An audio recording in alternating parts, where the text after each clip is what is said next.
Oh, you were going to tell me about this technique. So Goran said to me at the start of this podcast prior to this year, he said, yo, Indy, listen, yeah, if you want to get something done, you change the word please to kindly. And I was like, Goran, I can't say that. He said, why? I said, because every time I say that, I think of you, right? But really, what you're saying is, can you kindly just fucking do it? Right? That's what you're basically saying. Give an example. Give an example in the email. In a condescending way. Yeah. So if you're, at the end of an email, please confirm when this has been done, versus kindly confirm when this has been done. Right? It's nuanced, right? It's very slight, but absolutely, it's just a bit more of a power move. Please is associated with begging essentially, whereas kindly is kind of like a royal please, which is like royal please, It's just get it done, isn't it? We'll save it for another episode. But the technique Indy's talking about is NLP, Neuro Linguistic Programming. It's been around since probably 60s and 70s, made really famous by Tony Robbins. The various elements to NLP, like for example, people can use this technique to get people to not be scared of dogs or spiders, or to stop biting their nails, or to quit smoking, or not be scared of flying. So you can use a technique for that kind of stuff. And then there's the side I'm talking about is more to do with language, and that comes from a guy called what's his name, Milton Erickson, who's kind of like the grandfather of hypnosis, and he kind of described these linguistic devices, which are basically how you structure language and sentences and syntax. To obviously at one extreme, if you're not ethical, it's just essentially manipulation, right? And then the other side is just about how to be a bit more persuasive, which is very popular within salesmen, because obviously salesmen want to sell, but you can learn it in other settings just to learn how to build influence. Right. So look at where I work, I have to get things done. Right. So I need to get scans done. Yeah, but you're the authority figure, so surely you can just get it done. Yeah, there is that. I mean, so authority, there's some which is what we call assumed authority, which is our Jazz's registrar, who's up a certain position. But if somebody doesn't know me, just dropping the title alone isn't always going to do it. Whereas if you can, if you combine things like, okay, so there's authority in my title, there's I know how to develop or deliver banter, then there's using these devices. The combination of all those types of things helps me get things done. But the beauty is it can translate into all aspects of your life. And you'll remember that example where we went, to Lake District, and we were at the spa. And I think we were allowed one free drink each. I think that was the premise. And we got the free drinks. No, I remember now. Remember there's a coin to change for the lockers. Coin. It was a pound coin, wasn't it?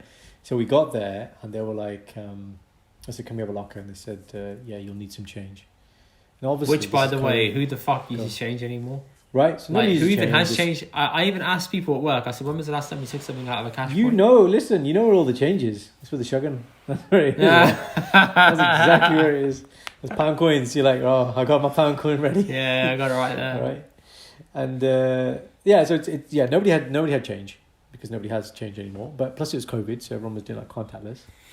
I can't remember the exact phrase I used, but it was like, surely, or I'm sure you can make an allowance, or I'm sure you can provide us with some change, given the fact that we're going to be using your lockers and we weren't given prior notice, something like that.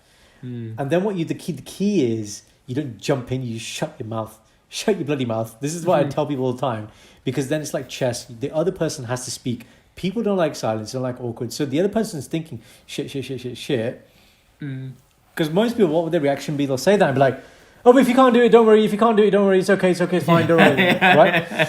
So here's the power move. The power move is just... right? But direct eye contact. And you just wait and you watch. Direct eye contact, subtle, not. Yeah. Not like that. And then they're like, okay, yeah, I'm sure we can do it, right? And there are other phrases like, this is a good one. If you're disgruntled, say you've gone to stay at a hotel and something's happened, right? Now, if you complain, then the other person becomes defensive. They'll try and give you reasons, they'll try and justify, well, this didn't happen. So, for example, imagine your shower doesn't work for the whole duration of your stay, right? So you argue and my shower didn't work, and Or you can present it as a fact. So for the duration of my stay, the shower didn't work. As you can imagine, it's not been a pleasant experience for me. What needs to happen for me to feel good?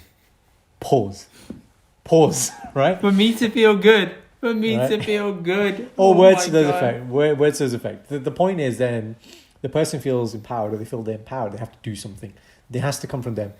A lot of things with language is you're putting the onus and the accountability on the other person. So the same with the drinks, that we got the free drinks and stuff. Because the thing is, remember, people like being valued, right? So if you create a scenario where you're allowing them to exert some power, so in that scenario, it's doing something for you, giving you the drink, or like, this is a classic one.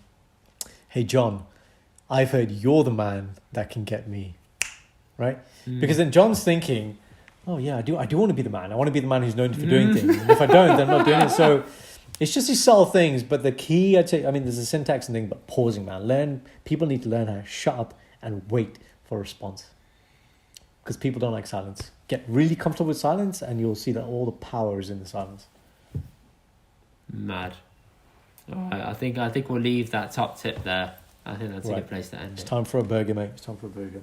Right. Cheers, guys. Thank you for listening. Remember, like, comment, share, sub. Do it! On all platforms. And drop us a message to let us know your thoughts on this episode. I think it was a decent one. Boom. Cheers, Goran. Chat to you soon. See you later. Bye-bye. Bye, guys.